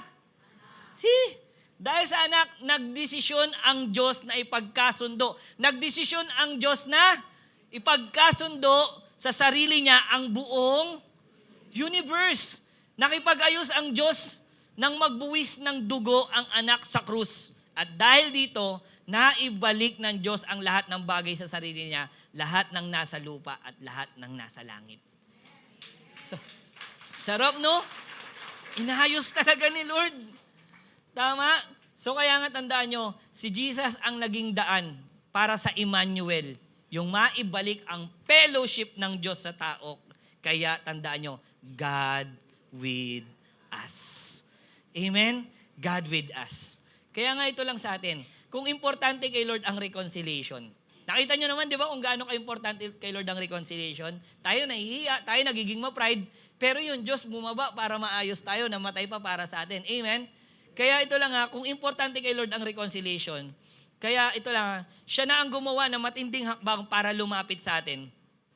Ang tanong, gaano ba ka-importante sa atin ang maayos ang relasyon natin kay Lord? Yung kasi yun ano ngayon kung ginawa ni Lord yan? Tama? Ano ngayon kung bumaba siya? Sinabi ko bang bumaba siya? Pakapagod pa siya. Ganun pa tayo, no? Nakuha ninyo? Sabihin ko, importante kay Lord, ang tanong sa atin ngayon, gaano ka-importante pagdating sa atin?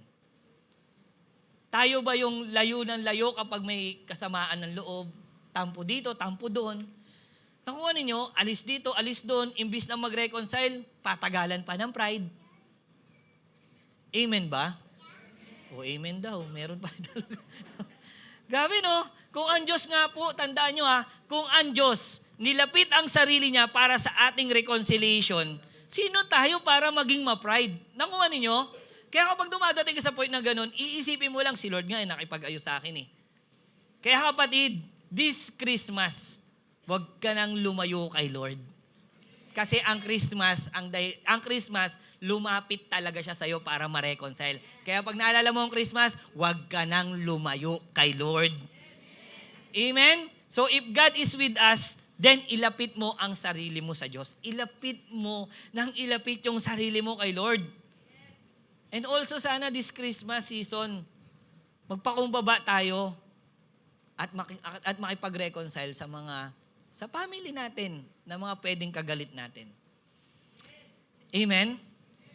Sabi mo sa katabi mo, pinapatawad na kita. Sabi mo, galit na galit talaga ako sa'yo. Asawa mo pala yung katabi mo, no?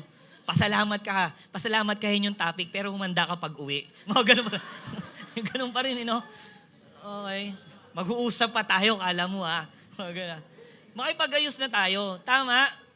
Christmas, bago man lang dumating yung Pasko, makipag-ayos tayo. Amen? Hindi yung sa Pasko, isang pamilya kayo, sarado yung bahay nyo kasi galit ka. Tama? Ayusin natin. Amen? Huwag pairalin yung tampo. Kahit sila yung mali, mag-sorry na tayo, ayusin na natin. Amen? Ang sarap mag-Christmas ng ganun, tama? Amen? Magkakaayos tayo. Tama po ba? Napakasarap mag-Christmas. Malay mo, mahingian mo pa ng pamasko. O di ba? Ganda. Amen? Yun yung moves dun eh. Mga ganun, you know? Okay. O baka kaya ayaw nyo makipag-ayos kasi mamamasko sila. Sa December 26 na lang, Pastor. Mga ganun ba? Makipag-ayos na tayo. Amen? Pwede tayo, makipag-ayos na rin tayo. Baka dito sa church may kagalitan tayo. Tama po ba? Mamaya, lapitan natin. Totoo po yun. Ako rin naman, naranasan ko yung may message na ganito, I think December 12. Lumapit ako, nakipag-ayos ako. Makipag-ayos tayo. Baka kapatiran natin yan, kapatid natin sa life group. Amen? Na may sama na pala tayo ng loob. Tama po ba? Ayusin na natin. Amen. Nandiyan po ba kayo? Nag-celebrate kayo ng Christmas party. Happy Christmas party. Pero hindi mo siya tinama sa picture. Kinurap mo siya. Kasi galit ka sa kanya. Napansin ko yun. Alam ko yun. Hindi, joke lang. Okay. So, sabihin ko meron lang naman. Tama ba? Amen. Makipag-ayos tayo. Kung hanggang ngayon may nakasakit sa'yo o ikaw nakasakit, lumapit na tayo para makipag-reconcile. Amen po ba? Tama po ba? So, hindi ba nakakahiya naman kay Lord na siya na ang Diyos na nagpaka-humble? Di ba? For God to be with man, how much more tayo na imperfect at kailangan lang naman ng grace talaga ni Lord. Tama po ba? Makipag-ayos na tayo. Kaya church, ito lang challenge ko sa inyo. Be reconciled with Jesus, the Messiah, and be reconciled with people. Amen? Pwede ba natin palakpakan si Lord? Hallelujah. So, recap lang tayo, no? The two evidences of the message of the reconciliation. Number 1, the virgin will conceive. And number 2, the boy will be called Emmanuel. So ngayon, in the book of Matthew chapter 1, verse 21, sabi dito, okay, sabi dyan, she will give birth to a son. And you are, sabi niyan, and you are to give him the name Jesus. Because, ano sabi dyan? Because he will save his people from their sin. Alam niyo yung word na will save dyan? Yung word na will save dyan, in Greek is also. Okay, means, tingnan nyo ang ganda niyan. Sabi doon, rescuing one from great peril. Talagang sinave ng Panginoon. Yung pala ibig sabihin nun, bubaba daw yung Panginoon Jesus, yung Messiah, magsisave. Okay, magsisave siya. At alam mo, saan niya tayo isisave? Include to protect.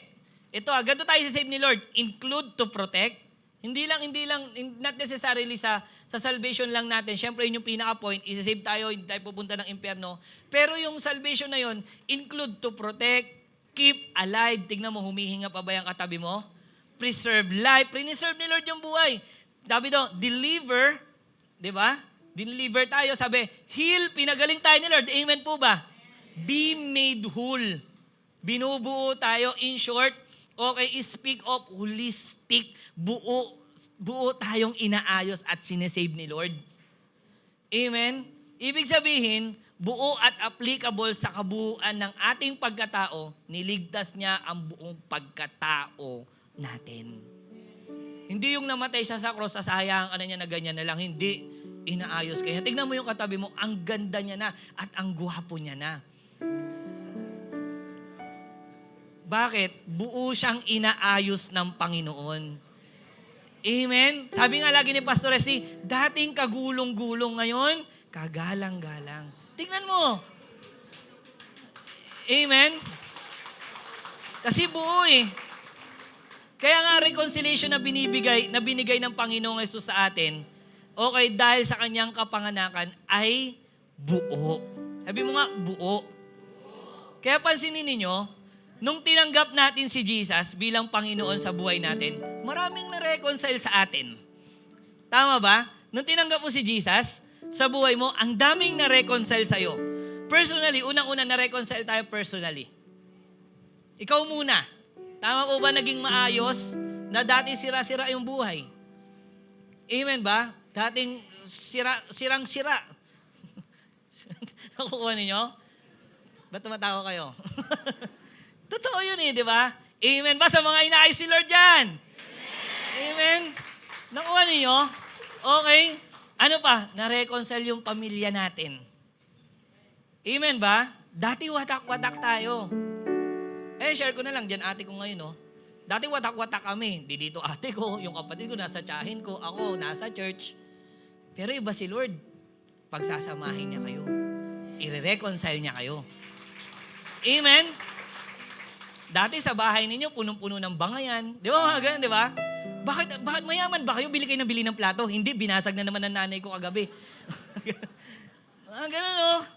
Halos sirain ng demonyo, pero nung dumating si Kristo, na-reconcile kayo bilang pamilya. At marami pang ni-reconcile, tandaan nyo, marami pang ni-reconcile at marami pang i-reconcile ang Diyos sa buhay natin. Kasi kasi hindi niya lang tayo niligtas para mapunta ng langit.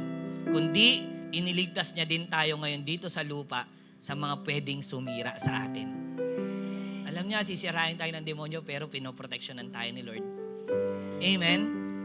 Kaya kapag minsan nagkakasakita or maybe nagkakatampuan, kinokonvict ka ni Holy Spirit, may gusto siyang ma-reconcile, pinoproteksyonan ka na niya nun. Inaayos na tayo nun. Pwede ba natin palakpakan si Lord? Kaya nga bilang application, live in appreciation of the salvation we receive. Appreciate na natin, mamuhay na tayo na ina-appreciate na natin yung kaligtasan na binigay sa atin. Amen? Tama ba? So church, tandaan natin, tinupad na ng Panginoong Hesus ang pagpunta dito sa lupa. Tinupad niya na. Nung sinabi niya pupunta siya, tinupad niya na. At ang pagpunta ng Panginoong Hesus dito ay preserve niya ang holiness niya. Kuha mo?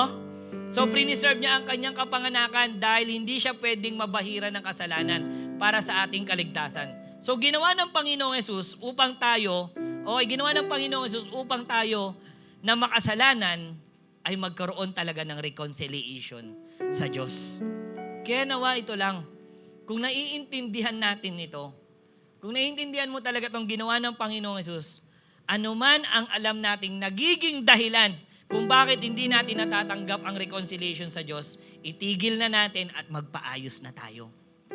Naku mo, kung alam mo kung ano yung sinasabuhay mo na, oo nga no, mali na pala talaga to, tigil na natin. Kung may ine-enjoy man tayong kasalanan, pero ayan naman ang dahilan, bakit hindi okay ang relasyon natin sa Diyos, tigil na po natin. Amen po ba?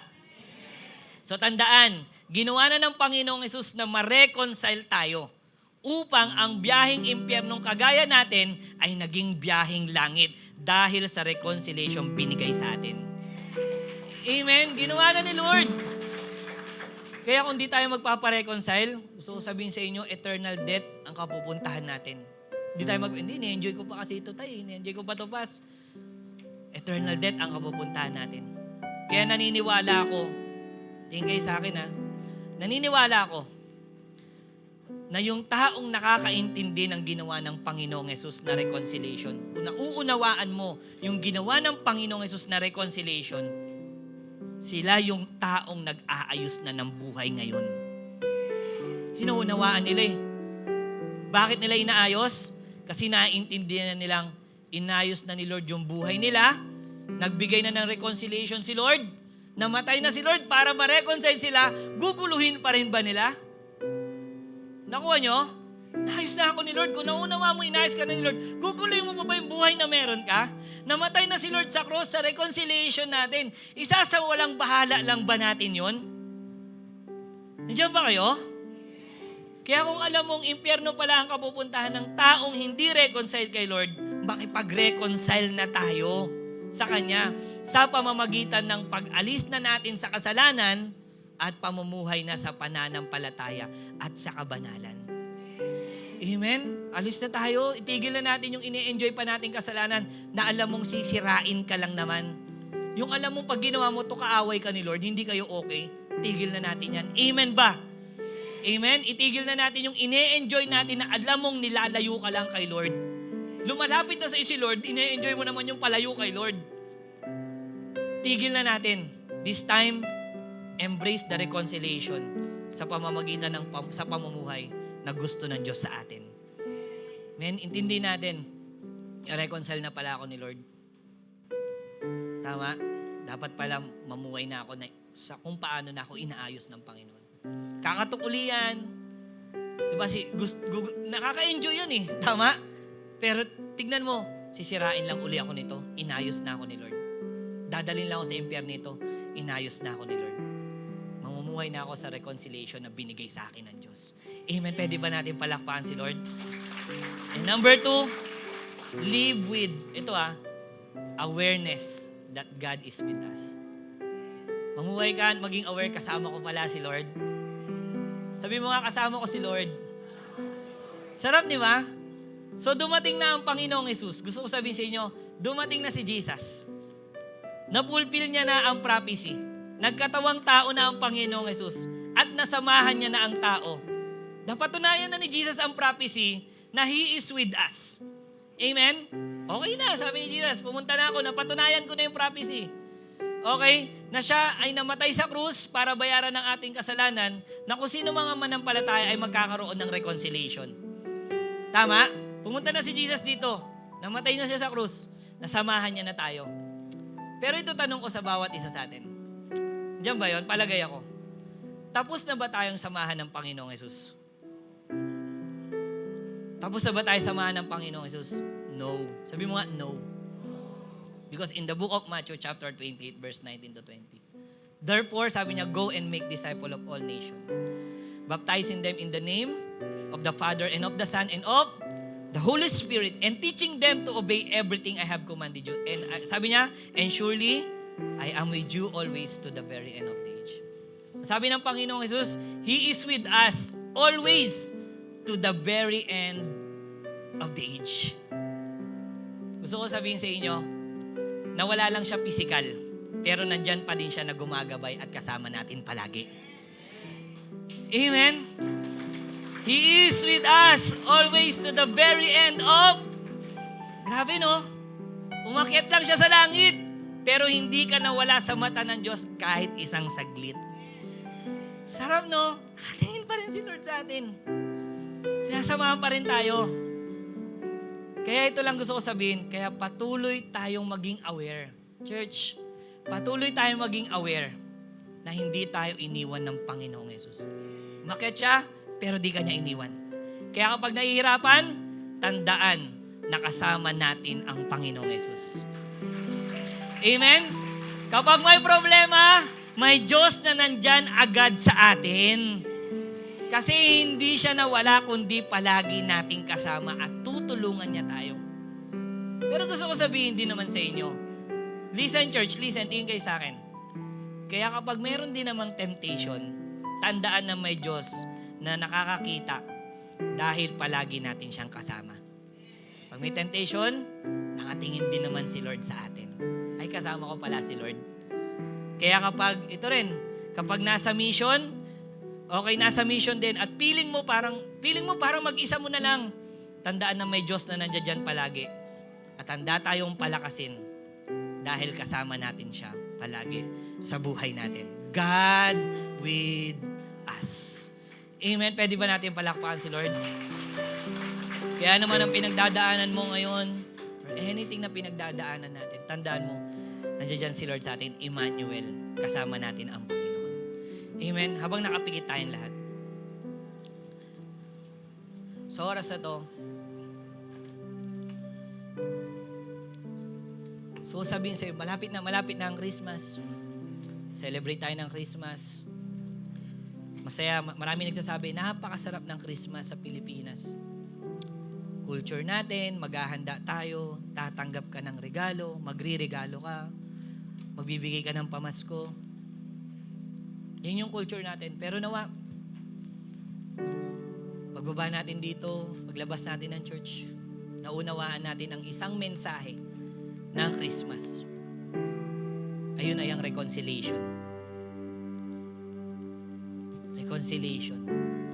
Na ginawa ng Panginoon, ang reconciliation na yan, nang tuparin niya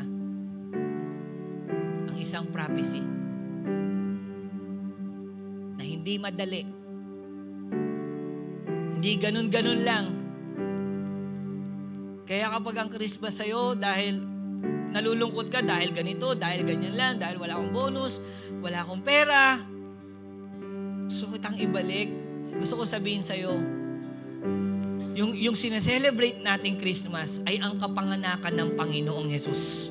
Hindi pera, hindi handa, hindi kung anuman, kundi kapanganakan ng Panginoong Jesus. At tandaan natin, ang kapanganakan ng Panginoong Jesus, ang message diyan ay reconciliation. Pero bago nangyari yon, may matinding plano na ginawa si Lord, ang kanyang kapanganakan and also ang kanyang kamatayan.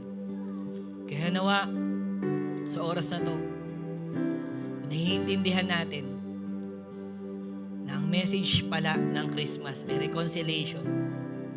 Sa oras na to, kung alam mo sa sarili mo na yung puso natin hirap na hirap pagdating sa reconciliation, na yung puso natin hirap na hirap pagdating sa pakikipag-ayos, gusto kong sabihin sa'yo, sa oras na to, unahin mong makipag-ayos kay Lord.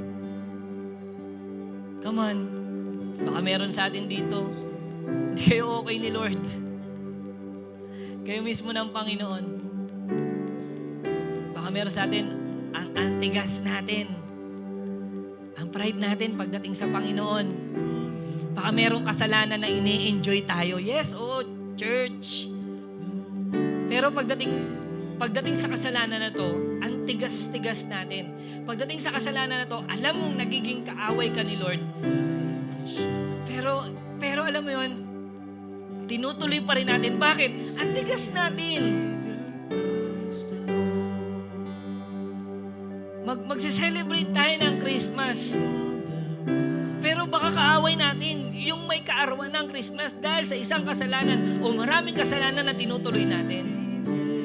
Kaya nawa, church, this time,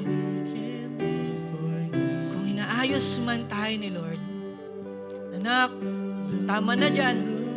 Nak, gusto ko itang i-reconcile dyan. Nak, tama na dyan, namatay na ako dyan. Nak, tama na dyan kasi kahit anong gawin ko, kung magpapatuloy ka dyan, diretsong impyerno ka. Kaya ngayon, come on, kung inaayos tayo lahat ni Lord, kung nauunawaan mo ang reconciliation pala, ay ang ginawa ng Panginoong Jesus. Namatay pa siya sa cross para sa ang kapanganakan niya at ang kanyang kamatayan. Nahirapan siya. Nawa sa oras na to, kung ano man yung mga dahilan na alam mo na nagiging kaaway tayo ni Lord, tigil na natin. Tama na. Umuwi na tayo sa kabanalan kung saan palaging maayos ang relasyon natin sa Panginoon. Alagaan natin yung relationship natin kay Lord. Come on church. Isa-isay natin. Sarap niyan. Celebrate tayo ng Christmas. Pero, okay kayo ng Panginoon. Sarap nun. Maayos kayo nung totoong may kaarawan. Mas ma-enjoy natin yun. Sige, come on. Ask ka ng forgiveness kay Lord. Lord, patawarin mo ako. Naging wala akong pakialam sa ginawa mong reconciliation. Naging manhid ako, naging ma-pride ako, naging mapagmatigas ako. Come on. Kung ano man yung mga ginagawa natin, na alam mo mali. Sige. Sa oras na to, tanggalin natin. And nawa, church, after that, pangalagaan mo na yan. Huwag kang papayag na yung kasalanan na yan, na yung pride na yan, ay palagi na lang paulit-ulit sa puso natin. Palagi na lang na kinukulit ka, palagi na lang na binabalik ka at sinisira ka. Please, nawa, pagkatapos nito, huwag ka nang papayag na sirain ka pa uli ng kasalanan. Kundi embrace mo. Natandaan mo lagi, inayos na ako ni Lord. May reconciliation na nangyari sa amin ng Panginoon. Hindi na ako papayag na masira uli yung relasyon ko sa Diyos. Hindi na ako papayag na sira pa rin yung relasyon namin ng Panginoon. Ang alagaan mo yan. And also, paglabas mo dito, kung alam mo nakipag-reconcile ang Diyos sa'yo, Diyos, hari ng mga hari, bumaba dito sa lupa para lang maayos tayo, para lang magkaroon ng reconciliation sa atin. Nawa, kung nauunawaan natin yun, sana pag alis natin dito, o sana nawa yung mga nakasakitan nating tao, makipag-ayos na tayo. Makipag-ayos tayo sa kanila. Tanggapin man nila o hindi, basta gumawa ka ng move na nakipag-ayos ka na sa kanila. Huwag kang papayag na this Christmas, may kagalit ka pa. Na this Christmas, baka galit ka pa. Nawa, ayusin din natin yun. Hallelujah. Thank you, Lord. Thank you, Lord. At gusto ko sabihin sa'yo, kaya mong pangalagaan ang relationship mo kay Lord. At kaya mo rin gawin na magpatawad at ma-reconcile ang iba. Kaya mo. Bakit? Kasi God with us. Woo! Kasama natin ang Panginoon. Hindi ka niya pababayaan. Kaya mo yan. Nandiyan palagi si Lord. Nandiyan na naman yung sisira sa'yo. Nandiyan na naman yung kasalanan. Gusto ko sabihin, tandaan mo, kasama ko pala si Lord.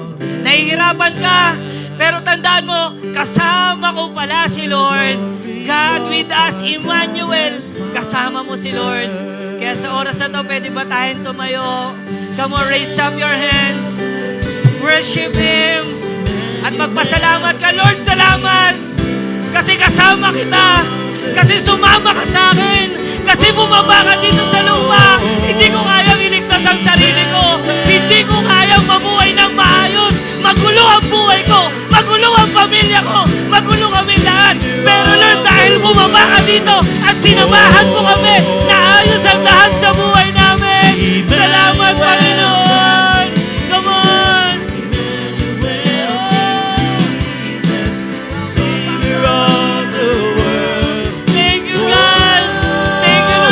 Ito pala ang message ng Christmas. Ito pala talaga ang Christmas, Lord. Ang reconciliation. Ang tagal kaming sinira nito. Ang tagal tinanggal ang saya ng buhay namin ito. Pero salamat sa Christmas. Salamat sa Christmas, Lord, na ang message ito ay reconciliation. Na ngayon, Panginoon, naayos kami sa'yo. Na ngayon, Lord, inayos mo kami. Nakipag-ayos ka sa amin. At hindi lang yun, Lord, kasama ka pa namin. Kaya namin, Lord, kasi kasama ka namin. Come on! Pag tayo lang, masisira uli. Pag tayo lang, mapapahamak uli. Pag tayo lang, walang maayos. Pero tandaan mo, God with us. Emmanuel, God with us. Kasama mo si Lord. Kaya mo. Maayos ang lahat. Mare-reconcile ang lahat. Bakit? God with us. Emmanuel.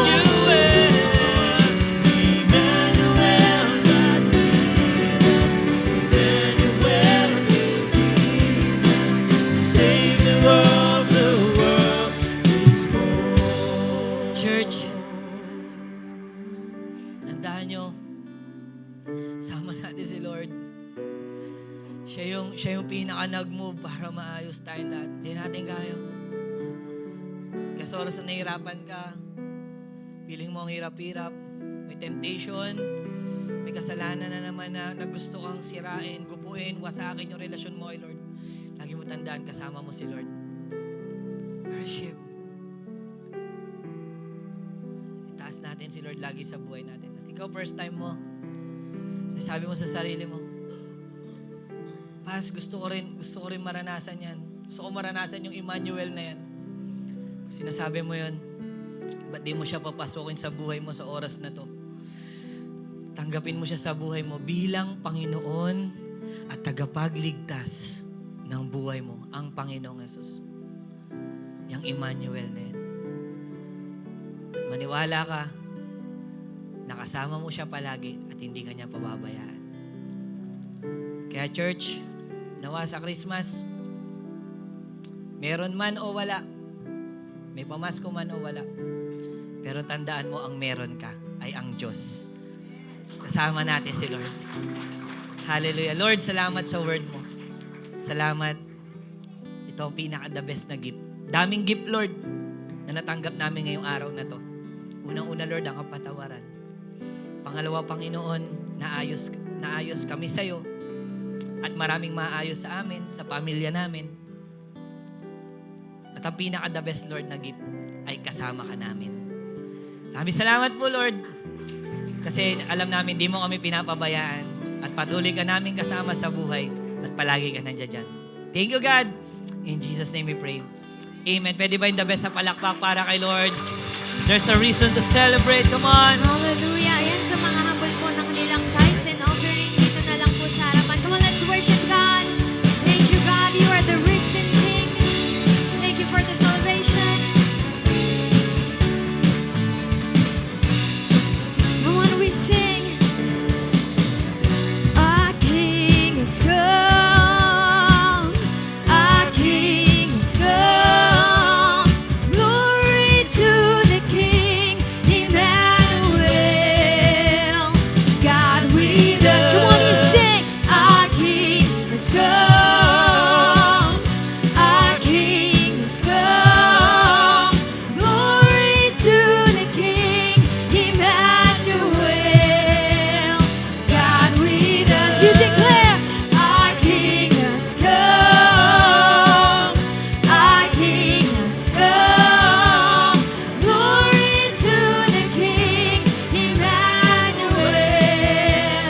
Come on, for the last time you sing, our King has come. Our King has come. Glory to the King, Emmanuel. God with us.